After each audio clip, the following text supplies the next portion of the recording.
নমস্কার, স্পটার নিউজে আপনাদের স্বাগত। আমি জয় চৌধুরী আছি সিঞ্জয় বসুর সঙ্গে। উত্তর কলকাতায় শাসক গোষ্ঠীর যে প্রথম মিটিংটা হয়েছিল, সেকেন্ড হোম গ্রাউন্ড যেটা মোহনবাগানে, সেখানে মূলত বলা হয়েছিল যে পারফরম্যান্সের নিরিখে ভোট হোক, সদস্যরা ভোট দেবেন। একটা কথা বলা হয়েছিল, ব্যক্তি নয়, টিম হিসেবে আমরা কি কাজ করেছি সেটা দেখা হোক, এবং ফুটবল টিমের পারফরমেন্সের যে সাফল্য সেটাও তুলে আনা হয়েছিল। যদিও ফুটবল টিমের নিয়ন্ত্রণ যে কর্মসমিতির হাতে নেই সেটা আমরা সবাই জানি। দেখুন,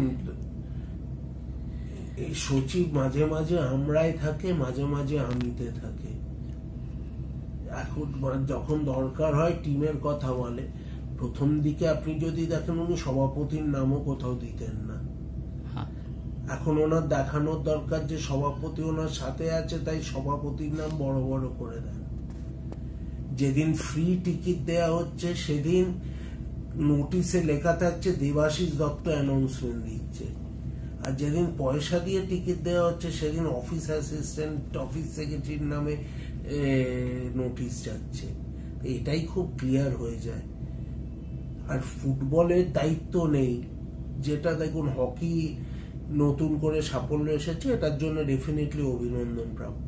অ্যাথলেটিক্সে অনেক দিন ধরেই সাফল্য। দেবাশিস মিত্র, দেবাশিস ব্যানার্জি, সোমা বিশ্বাস, এরা যেভাবে অ্যাথলেটিক্সটাকে চালিয়ে আসছে, অনেক দিন ধরে সাফল্য আছে, আজকের নয়।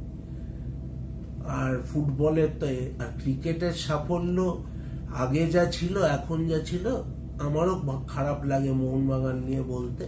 সেটা মানুষ, সদস্যরা সবাই বিচার করে। আপনি মোহনবাগান থেকে সরে আসার পর ক্রিকেট টিমের সেইভাবে সাফল্য নাই, মানুষ আর সদস্যরা, একটাই ট্রফি আছে, মানুষ আর সদস্যরা বিচার করে নেবে। সেটাও কোনো একটা ক্লাবের সাথে জয়েন্ট চ্যাম্পিয়ন হয়েছে, যেটা একটা ট্রফি হয়েছে। সো আমি এটা নিয়ে বলতে চাই না। ডেফিনেটলি মালিদের ঘট করাটা খুব ইম্পর্টেন্ট কাজ করেছে।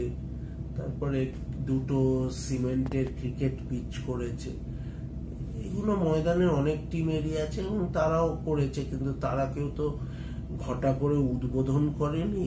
এমনি সিমেন্টের পিচ কলকাতা ময়দানের অনেক ক্লাবেরই আছে। যাই হোক, সেটা মোহনবাগান ক্লাব করেছে, অ্যাটলিস্ট ভালো। সো আমি মনে করি না যে মানে এই পারফরমেন্সের উপরেই বিচার করা উচিত, ডেফিনেটলি। আর মানুষ বিচার করবে না মানে, মানুষ বিচার না করার কিছু নেই তো।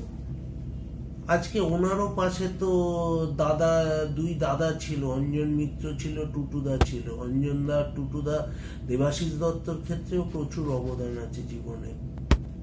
নিশ্চয়ই। তাহলে আমার বাবা, আমার ব্যক্তি, এই কথাটা বলার তো কোনো মানে হয় না। হ্যাঁ, নিশ্চয়ই।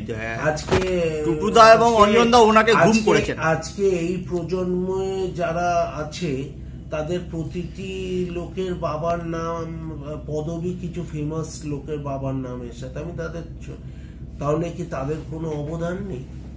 এই বিলো দ্য বেল্ট হিট করা আমার মনে হয় এটা অনেকটা পারিবারিক প্যাশন থেকে আসেন। এটা আমি মনে হয় না এই বিলো দ্য বেল্ট হিট করাটা মোহনবাগান সচিবের পক্ষে মানায়। আর যদি মোহনবাগান সচিব মনে করেন যে নিচে, আরো নিচে নামবে, আমিও তাহলে নিচে নামতে পারি। কিন্তু আমি আশা করব মোহনবাগান সচিবের পদের গরিমাটা যেন আমাদের ইলেকশনের জন্য নষ্ট না হয়।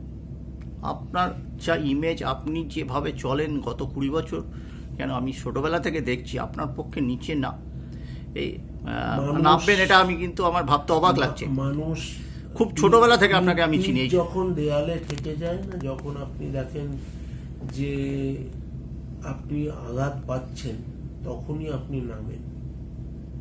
নামারও লিমিট আছে, ডেফিনেটলি আমি বলছি না সেই অর্থে। আমি তো বলছি মোহনবাগান নির্বাচনের জন্য আমরা যেন মোহনবাগান সচিবের পদের গরিমা বা ঐতিহ্যটা নষ্ট না করি, এবং নির্বাচনটা হোক কোথা থেকে কোনো কিছু যেন 18 সালের মতো কোনো নির্দেশ না আসে।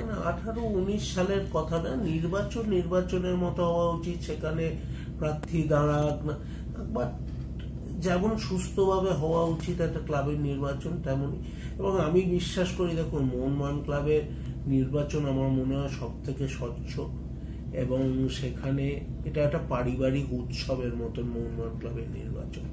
হ্যাঁ, সেটা আমরা দেখেছি। আমি আশা করব সেইটা সেইভাবেই থাকবে এবং আমাদের শেষ জীবন অবধি আমরা যেন মোহনবাগান মাঠটা একটা অক্সিজেন নেওয়ারই জায়গা থাকে, সেখানে যেন অন্য কিছু আমাদের আঘাত না দেয়।